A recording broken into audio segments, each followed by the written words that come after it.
Gracias, muy buenos días a todos ustedes. Antes que nada quiero agradecer la valiosa y amable invitación de la Asociación Mexicana de Lucha contra el Cáncer para estar con ustedes esta mañana en este importante simposio y por supuesto a todos ustedes su presencia para poder compartir la información que se vierte en estas importantes actividades. Cuando hablamos de tratamientos de vanguardia, una de las principales neoplasias que debemos de tener en mente hoy en día es precisamente el cáncer de próstata.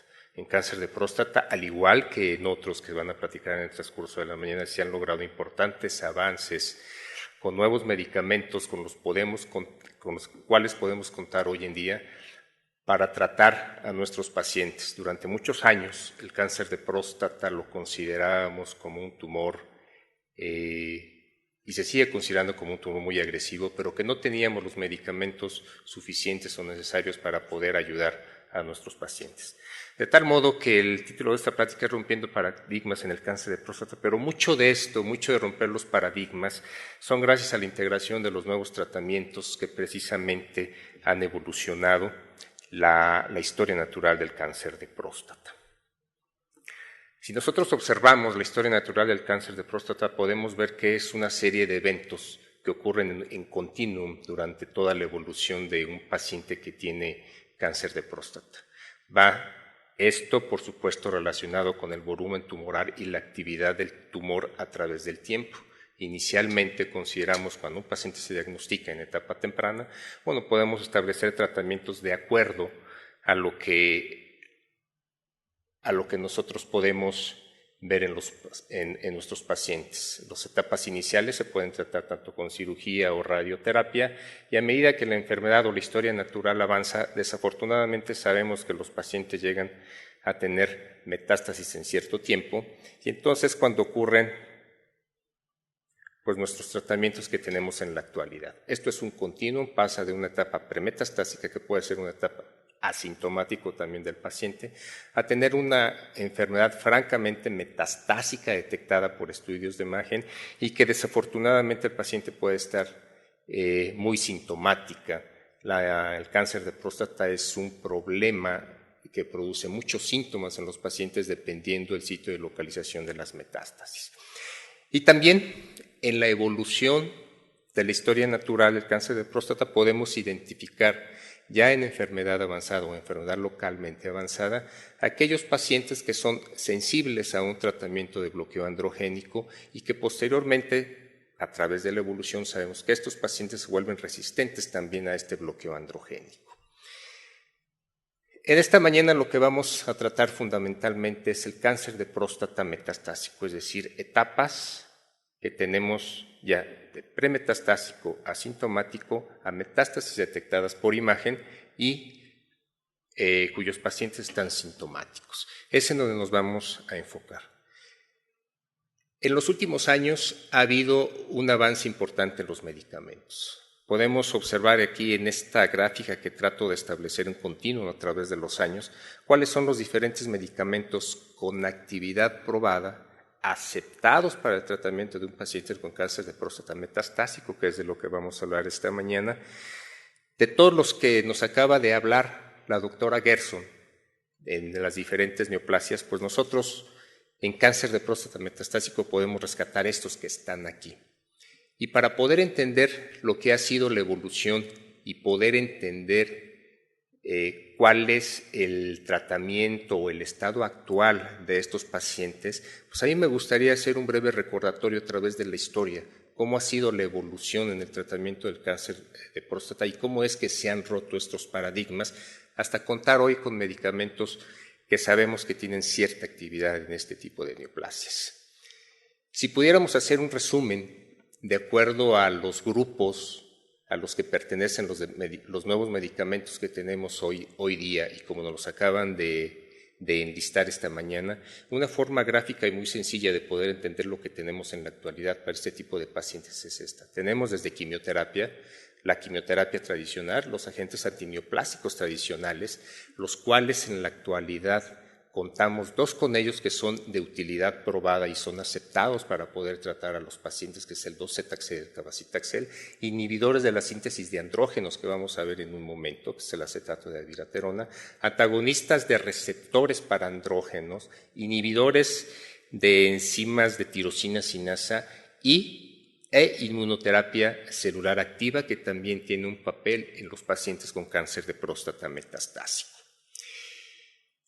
Todos sabemos que el cáncer de próstata es un tumor dependiente de hormonas y como tal, uno de los principales objetivos es bloquear esa producción hormonal en los pacientes que tienen esta enfermedad.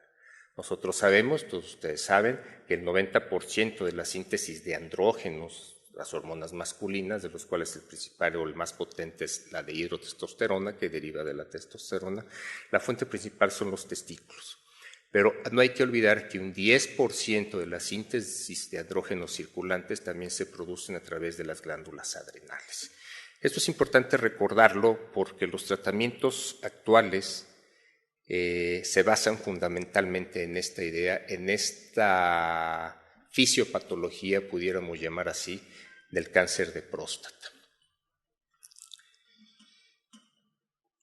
El cáncer de próstata, dependiente de los andrógenos para su crecimiento, actúan no solos, sino actúan a través de receptores celulares que son los receptores para andrógenos, es decir, el andrógeno llega al receptor de andrógenos y a través de esta unión ligando-receptor se produce una serie de eventos moleculares, una serie de vías de señalización que comentaban hace un momento, que lo que traducen finalmente es activar factores de transcripción que producen crecimiento tumoral. Y en cáncer de próstata esto está bien identificado hoy en la actualidad, de tal modo que los andrógenos circulantes derivados de testículos y derivados de la glándula adrenal, a través de esta unión entre andrógenos y receptores para andrógenos, establecen pues el crecimiento tumoral.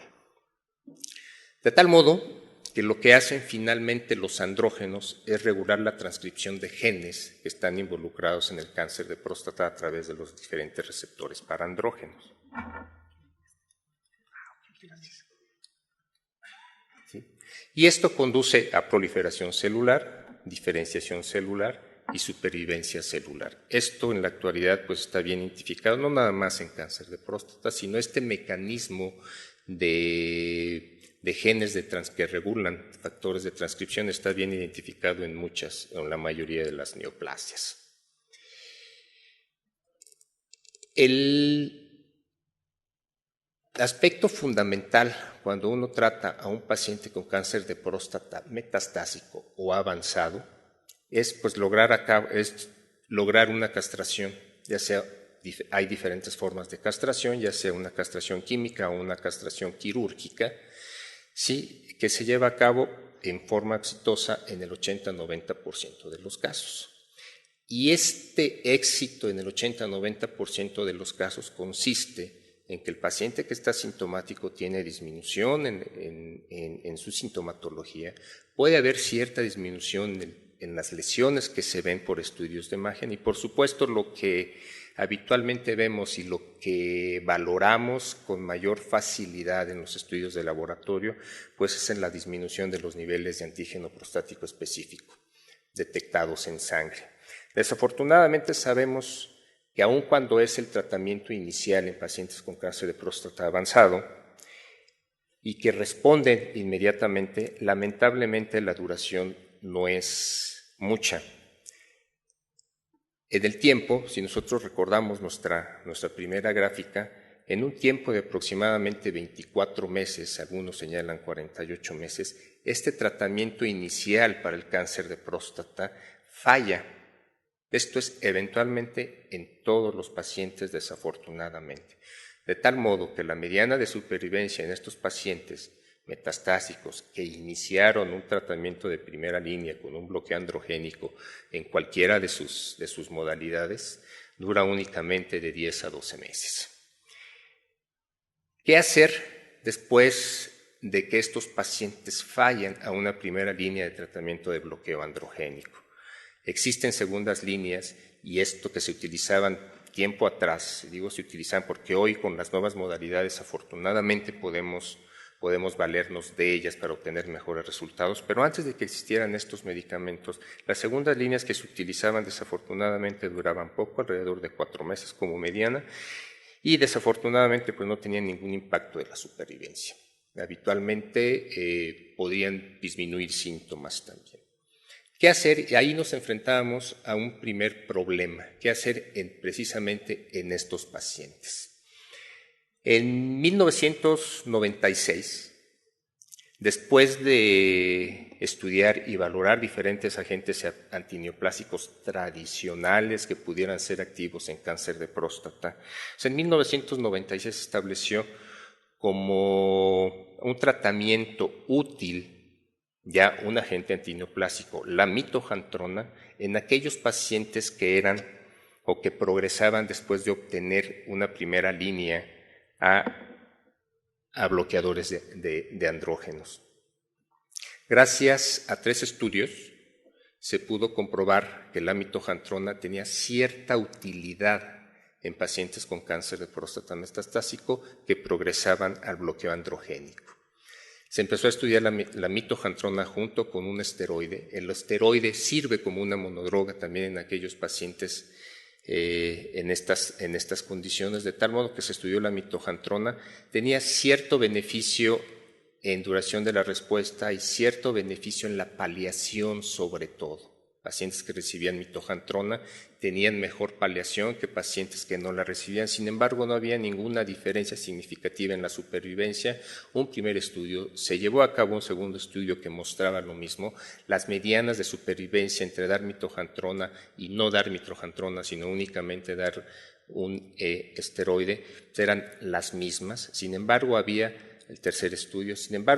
cierta mejoría. La conclusión que nos quedamos en 1996 en aquellos pacientes que progresan al bloqueo androgénico es que la mitojantrona más prednisona mejoraba significativamente en tiempo para progresión y falla a tratamiento comparado con prednisona solo.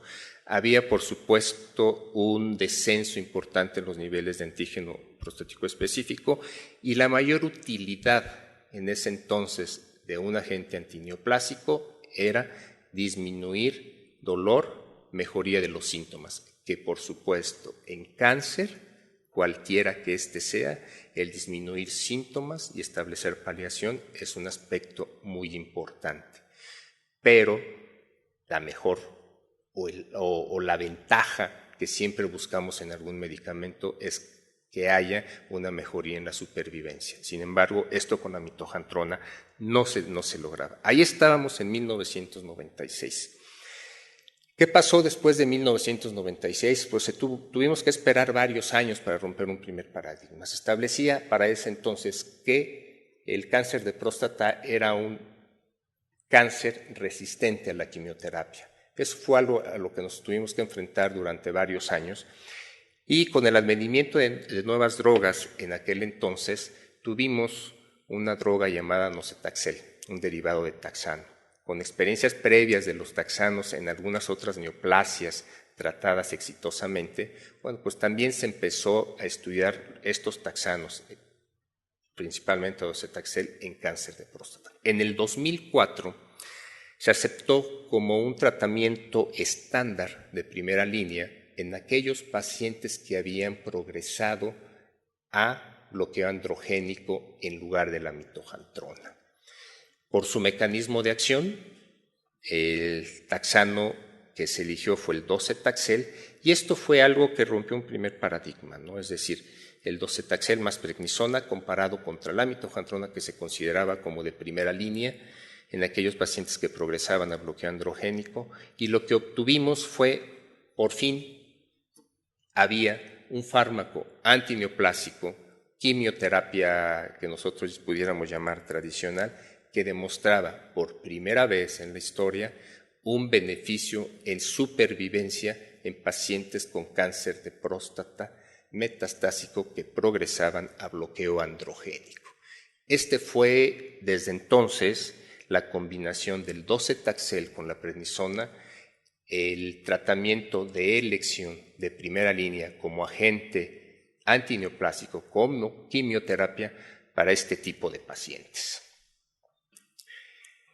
En la actualidad, y aquí probablemente sea un poquito en desorden, pero en la actualidad sabemos, después de que salió el docetaxel, se investigó todavía más y se han seguido rompiendo paradigmas. Y uno de los paradigmas y una de las investigaciones que ha permitido el tener más medicamentos es entender que a pesar de que existe un bloqueo androgénico de primera línea exitoso y que después progresan, esa progresión se debe todavía a que los receptores para andrógenos siguen activos.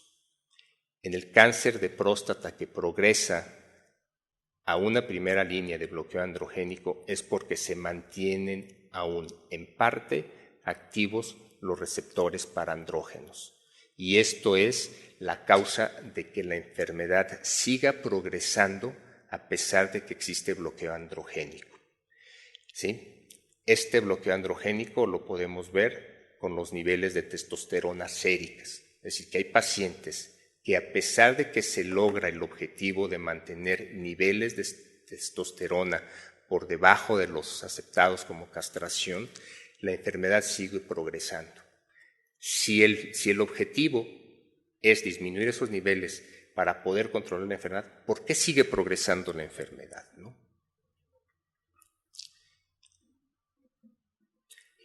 La fuente de andrógeno sérico que aún se detecta en un cáncer de próstata con niveles de testosterona baja, ¿sí?, puede derivar de las adrenales, de las glándulas adrenales, que les decía, el 10% de los síntesis de andrógenos viene de las adrenales, entonces de ahí deriva, ¿sí?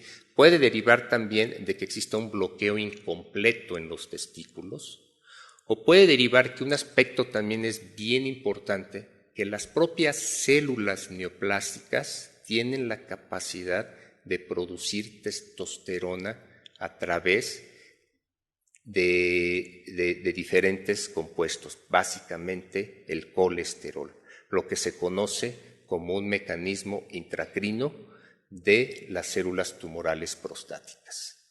De ahí que los términos han cambiado con toda esta explicación, y lo que se conocía anteriormente en aquellos pacientes que progresaban al bloqueo androgénico, que se conocía como refractarios a hormonas, en la actualidad ya no se conoce y no se debe de aplicar ese término.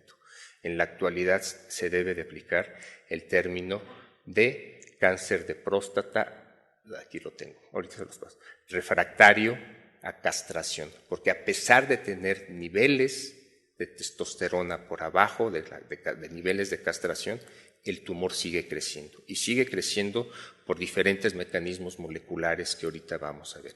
La síntesis de esteroides que se identifican cuando existe esta eventualidad llamada resistencia a la castración proviene del colesterol, ¿sí? Y esta vía metabólica tiene aspectos importantes, ¿sí? Porque es una de las vías que se debe bloquear.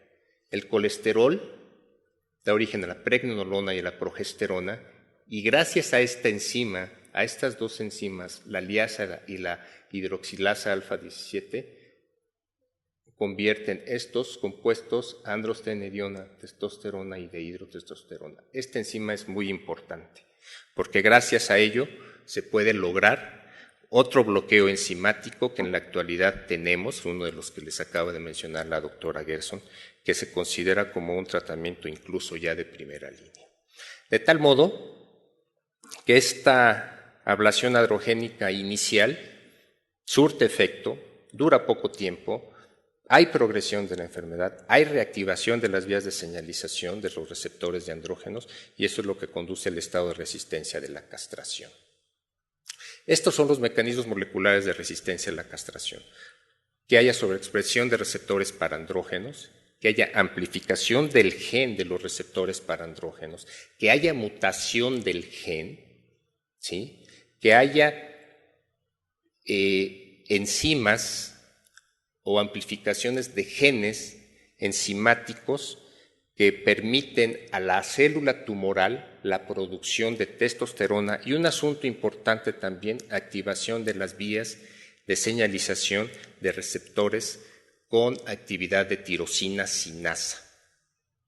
Si pudiéramos ver qué es lo que tenemos ahorita de medicamentos para cáncer de próstata, tomando en cuenta estas actividades o estas vías moleculares, podemos señalarlas aquí. ¿Sí? Sabemos que los andrógenos se unen a sus receptores, ¿sí? Y estos receptores producen una serie de señalizaciones que finalmente van a conducir a la transcripción de genes y al crecimiento celular.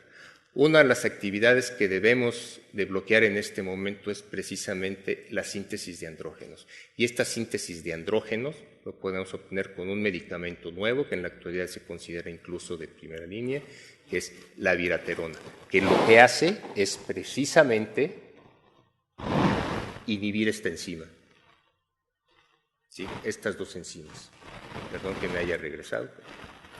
Otro medicamento que podemos tener en la actualidad es una competición por los receptores de andrógenos para impedir que los andrógenos se unan al receptor.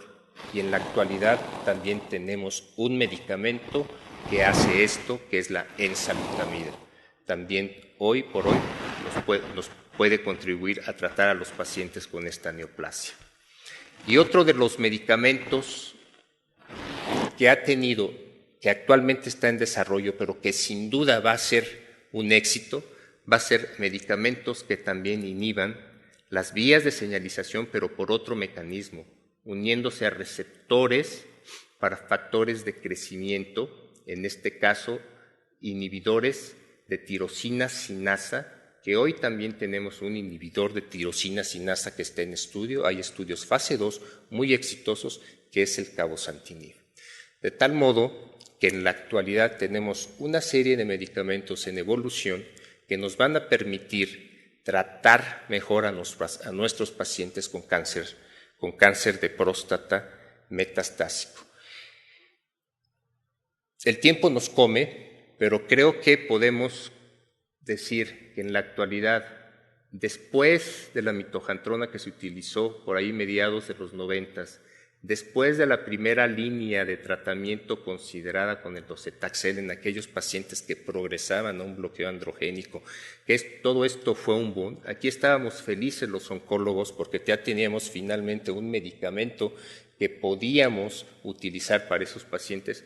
Hoy en la actualidad tenemos más. Tenemos también que es una terapia inmunológica, ¿sí? Tenemos ya una serie de medicamentos que nos permiten tratar en algunos casos en forma exitosa, porque tampoco es la panacea, pero en algunos casos nos permite tratar con forma exitosa a pacientes con cáncer de próstata.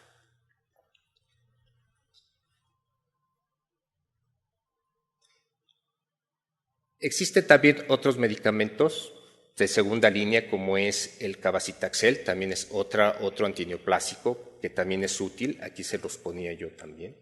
Después del docetaxel, el otro agente antineoplásico tradicional útil, pues es el cabazitaxel, y los demás, pues inhibidor enzimático, bloqueador de los receptores, y no quisiera entretener más, pero finalmente quisiera llegar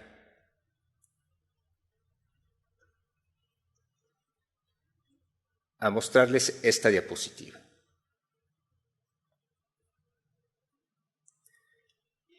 Con toda esta serie de medicamentos, lo que tenemos en la actualidad, pues es esto, dependiendo de las condiciones del paciente, dependiendo de los estudios, dependiendo de qué tanta actividad metastásica tenga o encontremos en los estudios de imagen, en la actualidad podemos contar con diferentes medicamentos que nos han permitido prolongar la supervivencia del paciente con cáncer de próstata metastásico que no teníamos hace muchos años, ni tantos en el 94, 96, no teníamos alguna gente que nos permitiera utilizar esto.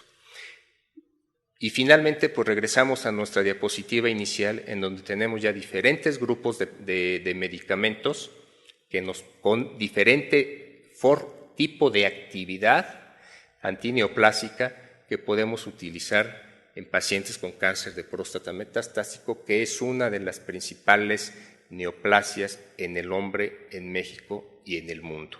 Podríamos hablar todavía más tiempo, pero creo que esto es un esbozo de lo que tenemos y de lo que son tratamientos de vanguardia en este tipo de neoplasia.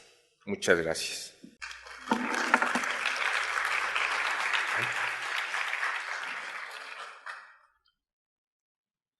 Muchas gracias, doctor, por esta brillante exposición. Bueno, antes de pasar a la exposición y al tema de esta conferencia magistral, quisiera, si quieren pasar por su aparato para la traducción, si alguien lo necesite, por favor. La ponencia magistral va a estar a cargo del doctor Glenn Weiss. Él es titulado en Medicina de Tel Aviv, Israel.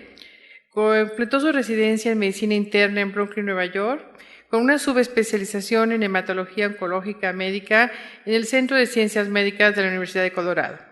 Entre sus cargos desempeñados son como director de Oncología Torácica, investigador clínico asociado, profesor clínico asociado y coordinador de la Unidad del Cáncer de Pulmón de la División de Cáncer de Biología Celular Fénix, director médico del Consorcio de Ensayos Clínicos del Centro de Tratamiento de los Centros Integral de América y con un certificado por la Junta de Medicina Interna y Oncología Médica.